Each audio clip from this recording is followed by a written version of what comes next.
हमर बाबू हमर सोना हमर सुगा पढ़े ले गेल, सुन अकली सुन गे खगिया, ऊंच करेजर आइजे भेल। दूसरी पंक्ति देखिए, नौजवान या तो गुलामी को मिटाकर दम ले, वरना अच्छा है कि बस सिर को कटाकर दम ले। ये जो स्क्रीन पर मैंने दो पंक्तियाँ लिखी हैं, आप लोगों को कमेंट बॉक्स में बताना है कि ये कृति जो है सो किस रचना से ली गई है। इसके रचनाकार का आप नाम बता दीजिएगा, क्योंकि आप लोग को मालूम है कि जिस थंबनेल को पढ़कर आप इस वीडियो को देख रहे हैं उसमें साफ साफ लिखा हुआ है कि इसके रचनाकार कौन होंगे, लेकिन आपको ये कमेंट में बताना है। ये एक तरह से क्वेश्चन भी है हमारे JSS CGL का कि आपको ये बताना कि ये पंक्तियाँ किस कृति से ले गई, इसके मतलब कौन सी रचना से ली गई है। वो जब तक मैं वीडियो शुरू कर लूँ, उसकी औपचारिकता को पूरा कर लूँ, उससे पहले आप इसे कमेंट में जो है सो आप बताइए कि ये कौन सी कृति से ली गई। दोनों अलग अलग रचनाओं से ली गई है। तो चलिए शुरुआत करते हैं दोस्तों। स्वागत है साथियों आप सभी लोगों का आपके अपने YouTube channel Ayesha career cafe में। दोस्तों आज का वीडियो जो है सो वो बहुत ही ख़ास होने वाला है, क्योंकि आज के क्लास में हम लोग खोटा साहित्यकार और कवि के बारे में पढ़ेंगे। उसकी जीवनी और कृतियों के बारे में हम लोग आज जानेंगे। और आज का जो टॉपिक है वो टॉपिक है हमारे प्रमुख साहित्यकार और कवि जिसका नाम भुवनेश्वर दत्त शर्मा या उसका उपनाम जो है सो व्याकुल है, उनके बारे में हम लोग पढ़ेंगे। शुरू में जो मैंने दो पंक्तियाँ आपको दिखाई थी वो पंक्तियाँ जो है सो भुवनेश्वर दत्त शर्मा जी के द्वारा ही लिखी गई थी। और अभी तक आप लोगों ने कमेंट नहीं किया तो आप लोग अभी भी बताइए, जब तक मैं वीडियो को पूरा कर लूँ तब तक आप बताइए कि वो कृति जो है सो यानी किस रचना से वो दोनों पंक्तियाँ ली गई है। दोनों अलग अलग रचनाओं से ली गई है। तब तक हम लोग जो है सो इस क्लास को पूरा कर लेते हैं। इसके पूरा करने के क्रम में आपको पता चल जाएगा कि वो जो पंक्तियाँ किससे ली गई है। लेकिन इस बीच में आप जो है सो कमेंट बॉक्स में आप बताइए कि वो किस कृति से ली गई है। एक तरह से जो है सो आपका ये एक महत्वपूर्ण प्रश्न है। आ सकता है कि ये जो पंक्तियाँ दे दी जाएगी और बोलेगी कि ये पंक्तियाँ जो है सो किस रचनाकार के द्वारा और कौन सी कृति से ली गई है। रचनाकार के नाम हम लोग बता सकते हैं, कृति को आपको बताना है। तो चलिए हम लोग टाइम को बिना वेस्ट किए हुए भुवनेश्वर दत्त शर्मा जी यानी उनके जो उपनाम व्याकुल है उनके बारे में हम लोग पढ़ना शुरू करते हैं, जानना शुरू करते हैं। वीडियो को शुरू कर ले उसके पहले थोड़ा सा इनके बारे में जो है सो जीवनी के रूप में मैं थोड़ा सा आप लोगों को बता दूं कि इनका जन्म जो है वो गिरिडीह में हुआ था। और गिरिडीह में होने के चलते जो है सो इनका एक उपनाम गिरिडीहवी भी है। लेकिन ज़्यादातर रहना सहना जो है सो इनका विष्णुगढ़ हज़ारीबाग में हुआ। 1908 ईस्वी में इनका जन्म हुआ था। पूरी बात अभी हम लोग बताएंगे। इसका एक वीडियो मैंने पहले भी डाला है, लेकिन वो हमने जो है सो वाइट बोर्ड पर जो है सो लिख के बताया था। वाइट बोर्ड पर हर चीज़ लिखना संभव नहीं हो पाता है, तो इसको मैं PDF के थ्रू पढ़ा रहा हूँ ताकि ये आपका एक नोट्स के रूप में भी हो जाए। अगर आप लोगों ने नहीं पढ़ा टॉपिक को तो आप कॉपी कलम लेके इसे सारा उतार भी सकते हैं, आपका नोट्स भी बन जाएगा। लगभग जानकारियाँ जितनी भी मैं जुटा सका इनके बारे में वो मैं आप लोगों के समक्ष यहाँ पर लेके आया हूँ दोस्तों। तो जैसा कि मैंने बताया कि इनका जन्म जो है सो गिरिडीह में हुआ। गिरिडीहवी उपनाम भी पड़ा इनका। और 1908 ईस्वी में इनका जन्म हुआ। 11 वर्ष की आयु में जो है सो ये घर बार छोड़कर जो है सो काशी चले गए थे। और चूँकि 1908 ईस्वी आप जान रहे हैं कि उस टाइम जो है सो स्वतंत्रता आंदोलन का दौर चल रहा था, तो ये जो है सो स्वतंत्रता आंदोलन के जो आज़ादी की लड़ाई थी उसमें कूद पड़े 1925 ईस्वी में, जब ये महात्मा गांधी जी के संपर्क में आए। 1930 ईस्वी में ये हज़ारीबाग के जो है सो हज़ारीबाग में जेल में गए। वहाँ पर जयप्रकाश नारायण कारा जो है सो वहाँ पर जेल गए। वहाँ इनकी मुलाकात जो है सो एक प्रसिद्ध साहित्यकार रामवृक्ष बेनीपुरी जी से हुआ। रामवृक्ष बेनीपुरी जी इनसे मिले या दोनों की मुलाकात हुई और वो इनसे जो है सो काफ़ी प्रभावित भी हुए थे। उन्होंने जो है सो अपनी बहुत सारी पत्रिकाओं में जो है सो इनका जिक्र भी किया है।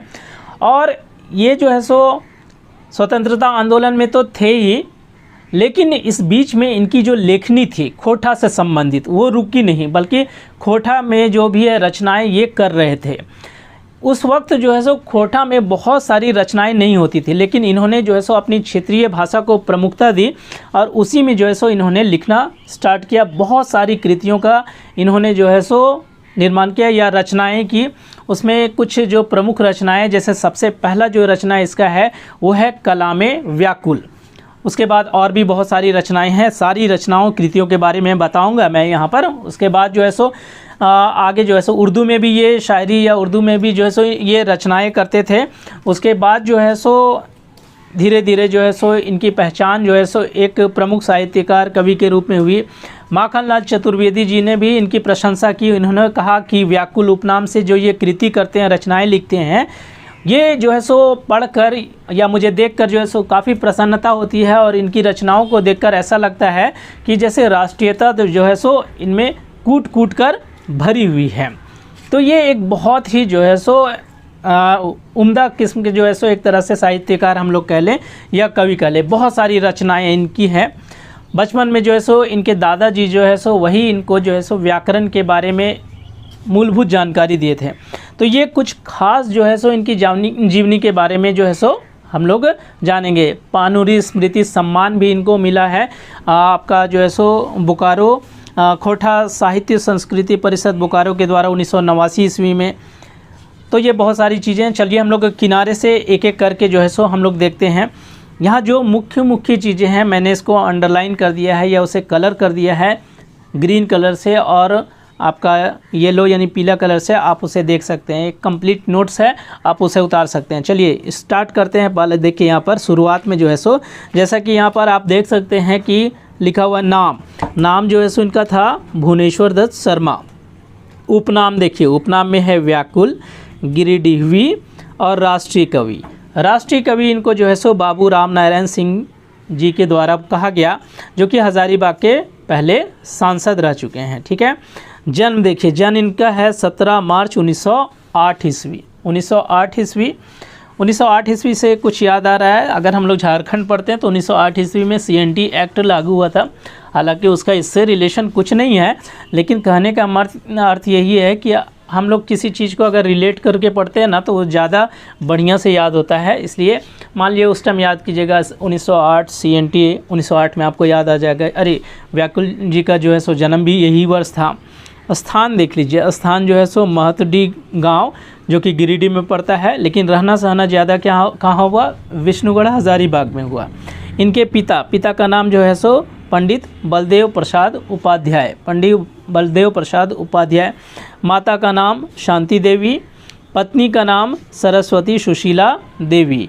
और इनकी जो जीवनी एक है वो परितोष कुमार प्रजापति ने लिखा था, जो कि हमारे पुराने जो CGL के जो सिलेबस है उसमें हम लोगों को पढ़ना था, तो हम लोग वहाँ पर पढ़ रहे थे। परितोष कुमार प्रजापति ने इनके ऊपर में जीवनी लिखी थी। इनके पिताजी की मृत्यु होने के बाद जो है सो इनके दादाजी जो है सो वही उन्होंने ही इनका लालन पालन किया, और खोटा के जो, या खोटा नहीं कहेंगे, मतलब व्याकरण का जो मूलभूत ज्ञान है वो इनके दादाजी ने ही दिया था। अब आगे देख, रचनाएं जो है सो वो आपको यहाँ पर दी गई हैं। रचनाएं या कृतियाँ जैसे है प्रताप, वर्तमान, लोकमान्य, विश्वामित्र, पंच, हिंदू, हिंदुस्तान, पालक, जनता, सफ़र का साथी, छोटा नागपुर, ये सब इनकी प्रमुख कृतियाँ। लेकिन नीचे में जो हमने ग्रीन कलर में इसको किया है कलामे व्याकुल। कलामे व्याकुल जो है सो इनकी जो है सो सबसे पहली रचना है। ठीक है, सबसे पहली रचना, और 1939 ईस्वी में आई। तो शुरू में हमने जो लिखा था, नौजवां या तो गुलामी को मिटाकर दम ले, वरना अच्छा है कि बस सर को कटाकर दम ले। तो जो वो पंक्तियाँ थी ना, वो कलामे व्याकुल जी की, ये जो कलामे व्याकुल इनकी रचना है इसी से लिया गया है।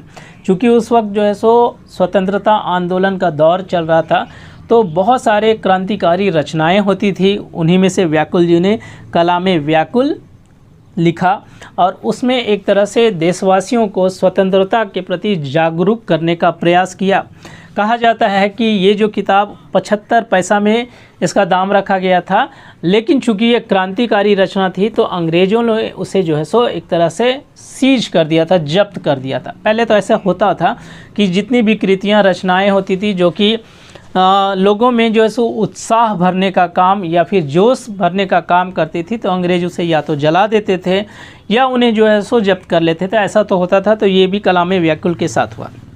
नीचे एक और प्रमुख कृति है तरानाए व्याकुल। तराने व्याकुल ये भी इसकी एक प्रमुख कृति है।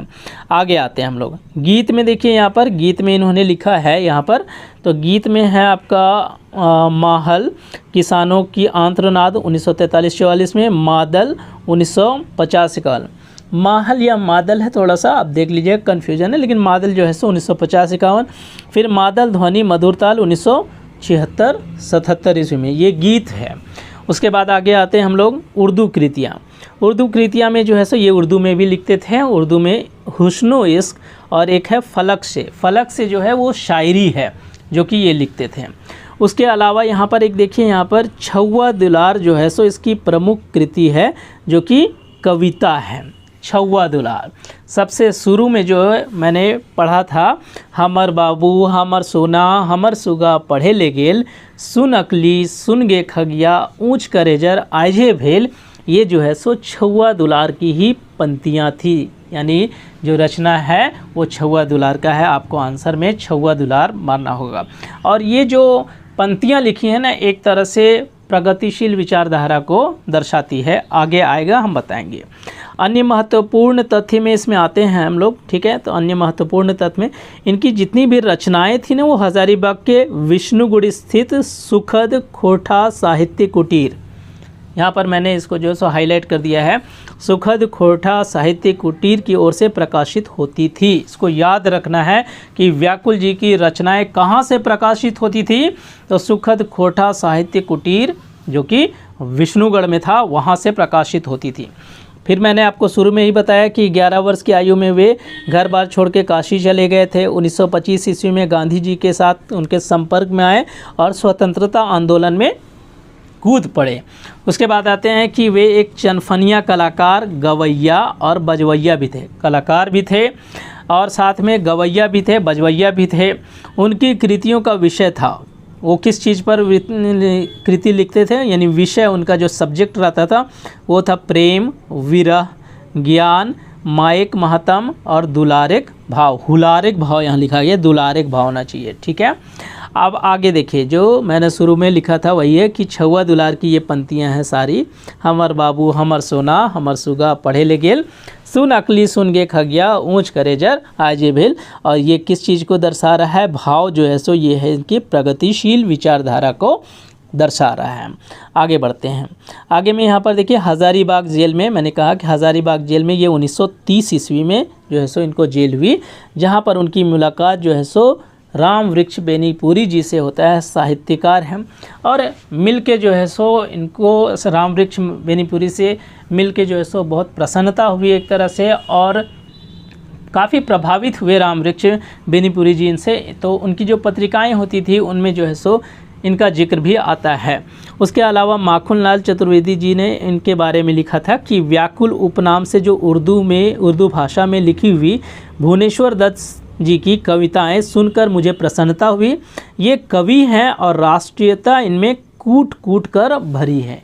एक तरह से जो है सो इनके हौसला अफजाई के लिए जो है सो ये बात है। और मतलब इतना अच्छा जो है सो ये कृति करते थे, तो काफ़ी प्रसन्न हुए जो है सो माखनलाल चतुर्वेदी जी इनकी कृति को पढ़कर, वो यहाँ बताना चाह रहे हैं। व्याकुल जी की पहली किताब देखिए यहाँ पर, जैसे अभी कि हमने बताया था शुरू में, पहली किताब है कलामे व्याकुल, आपका अभी मैंने बताया। और इनकी पंक्तियाँ यहाँ पर है, नौजवान या तो गुलामी को मिटाकर दम ले, वरना अच्छा है कि बस सिर को कटाकर दम ले। इस किताब का दाम 75 पैसा था, जिसे अंग्रेजी हुकूमत ने जब्त कर लिया था। ये हम लोग को जो है सो ध्यान देना है। हालांकि ये बहुत इम्पोर्टेंट, नीचे वाला 75 पैसा अंग्रेजी हुकूमत वाला वो नहीं है, लेकिन ये जो पंक्तियाँ हैं इसको ध्यान में रखना है कि ये किस कृति से ली गई है और इसके रचनाकार या कृतिकार का नाम क्या है, आ सकता है, इम्पोर्टेंट है, ठीक है। आगे अन्य तथ्य में हम लोग देख रहे हैं यहाँ पर, तो विवाह जो है सो इनका अंतर्जातीय विवाह था, दूसरे कास्ट का जो है सो उससे, तो समाज में विरोध का सामना जो है सो इनको करना पड़ा था। आज भी जो है सो अंतर्जातीय विवाह होती है तो विरोध तो होता ही है। ये मध्यकाल के कवि थे, साहित्यकार थे। मध्यकाल हम लोग जानते हैं कि खोटा को 3 युगों में बांटा जाता है, आदिकाल, मध्यकाल और आधुनिक काल। आदिकाल का काल 1750 से 1900 ईस्वी तक, फिर 1900 से लेकर 1950 ईस्वी तक मध्यकाल, और फिर 1950 से लेकर अब तक हम लोग कहेंगे तो वो आधुनिक काल में आता है। तो ये मध्यकाल के मुख्य रूप से मध्यकाल के कवि या साहित्यकार थे। इसको मध्यकाल के कवि जो है सो झा जी ने, यानी ए.के. झा जी ने, ओदार जी ने, आकाश खूंटी जी द्वारा कहा गया। लेकिन उसी में से जो है सो आधुनिक काल के कवि भी जो है सो इसको कहा गया है। किसने कहा? डॉक्टर गजाधर महतो प्रभाकर जी ने इसको कहा है, आधुनिक काल के कवि। एक और चीज़ जो है सो आपको यहाँ पर जाननी जरूरी है कि इनको जो है सो श्रीनिवास पानुरी स्मृति सम्मान भी मिला है। ठीक है, श्रीनिवास, ठीक है, स्मृति पानुरी सम्मान मिला है। और ये कब मिला है तो आपको बता दें कि ये 1989 में मिला है, 1989 में मिला है। और किसके द्वारा? तो खोटा साहित्य संस्कृति परिषद बोकारो। ठीक है, बोकारो आपको पता है, ठीक है, कि खोटा साहित्य संस्कृति परिषद जो है सो बोकारो। ये मैंने यहाँ पर थोड़ा सा प्रिंटिंग में मिस्टेक हो गया कि नहीं लिखा है, तो आपको श्रीनिवास स्मृति पानुरी जो है सो सम्मान जो है सो इनको 1989 में मिला है, आप लिख लीजिएगा। और किसके द्वारा? तो खोटा साहित्य संस्कृति परिषद बोकारो के द्वारा जो है सो इनको प्राप्त हुआ है। तो ये सारी जो सो बातें जो है सो आपके भुवनेश्वर दत्त शर्मा जी के बारे में यहाँ पर मैंने लाया है। मुख्य जो बातें थी यहाँ पर मैं आप लोगों के समक्ष एक नोट के माध्यम से ले आया हूँ। उम्मीद करता हूँ कि बहुत सारी बातें जो है सो आपको इनके बारे में पता चली। जीवनी आप पढ़ ले सकते हैं। जीवनी तो मैंने शुरू में भी बता दिया था कि गिरिडीह में जन्म हुआ, बाद में जो है सो विष्णुगढ़ में ज़्यादा रहन सहन हुआ, फिर स्वतंत्रता आंदोलन में कूद पड़े महात्मा गांधी जी के आने के संपर्क में, फिर जेल भी इनको हुआ, राम वृक्ष बेनीपुरी जी से मिला। लेकिन इस बीच में इनकी खोटा लेखनी जो है सो चलती रही। उस वक्त खोटा लेखनी बहुत ज़्यादा नहीं लिखते थे, तो उस वक्त जो है सो अपनी क्षेत्रीय भाषा में लिखना एक बहुत बड़ी बात थी। तो वो जो है सो भुवनेश्वर दत्त शर्मा जी ने जो है सो बखूबी किया, और बहुत सारी रचनाओं को जो है सो इन्होंने जो है सो लिखकर जो है सो हम लोग के समक्ष दिया। तो ये सब सारी रचनाएँ हम लोगों को पढ़नी है, हमारे एग्ज़ाम में आ सकती है। आप लोगों को ध्यानपूर्वक पढ़ना है और इनकी रचनाओं पर खासकर ध्यान पर देना कि कौन सी रचनाएं लिखी हैं, कौन सी जो है सो पहली रचना है, कविता कौन है, और जो है सो उन रचनाओं में जो है सो प्रमुख पंक्तियां जैसे कि मैंने शुरू में बताई, उन सब पर भी ध्यान देना है हम लोग को। यानी हर एक चीज़ को बढ़िया से ध्यान देना है। एक और वीडियो मैंने बनाया, उसको भी आप देख सकते हैं, जिसमें मैंने वाइट बोर्ड पर जो है सो खुद जो है सो एक क्लास के माध्यम से बताया है। तो उसमें भी बहुत सारी चीज़ें लगभग यही बात बताई, लेकिन क्योंकि वहाँ बहुत बढ़िया से नहीं दिखता है, इसलिए मैंने इसे PDF के थ्रू आप लोग के समक्ष लाया हूँ, ताकि आप इसे नोट भी कर ले आप। तो उम्मीद करता हूँ दोस्तों कि आप लोगों को ये खोटा साहित्यकार या कवि हम लोग कह ले भुवनेश्वर दत्त शर्मा जी, या जिनका उपनाम व्याकुल है, उनके बारे में जो मैंने अभी जानकारी दी है आप लोगों को पसंद आई होगी। अगर वीडियो अच्छी लगी हो तो आप लोग थोड़ा सहयोग करें और वीडियो को लाइक करें, कमेंट करें, और एक तरह से जो है सो अगर आप नए चैनल पर, अगर हमारे चैनल पर नए आए हुए हैं तो चैनल को सब्सक्राइब करना बिल्कुल भी ना भूलें, क्योंकि अभी बहुत सारे वीडियोस जो है सो अन्य साहित्यकार के, कवि के, गद्य भाग के, पद्य भाग के या ग्रामर सेक्शन के सारे टॉपिक्स के लाने बाकी हैं। बहुत सारे वीडियो मैंने अपलोड भी किया है। मेरे चैनल पर जाके विज़िट कीजिए, वहाँ पर प्लेलिस्ट में जाके सारे जो है सो वीडियो को आप देख सकते हैं और तैयारी जो है सो बढ़िया से कर सकते हैं। खोटा व्याकरण का मैंने प्रैक्टिस सेट भी 10 डाला हुआ है, जो कि बिल्कुल सिलेबस के आधार पर है, एकदम पूरा हर एक टॉपिक पर जो है सो क्वेश्चन को उसमें डाला हुआ है, तो उसको भी जाके आप जो है सो प्रैक्टिस कर सकते हैं दोस्तों। तो आज का जो है सो वीडियो यहीं तक था। उम्मीद है कि वीडियो पसंद आया होगा। वीडियो पसंद आई लाइक कर दीजिए और सब्सक्राइब का बटन दबा के बेल आइकन को भी प्रेस कर दीजिए दोस्तों। धन्यवाद।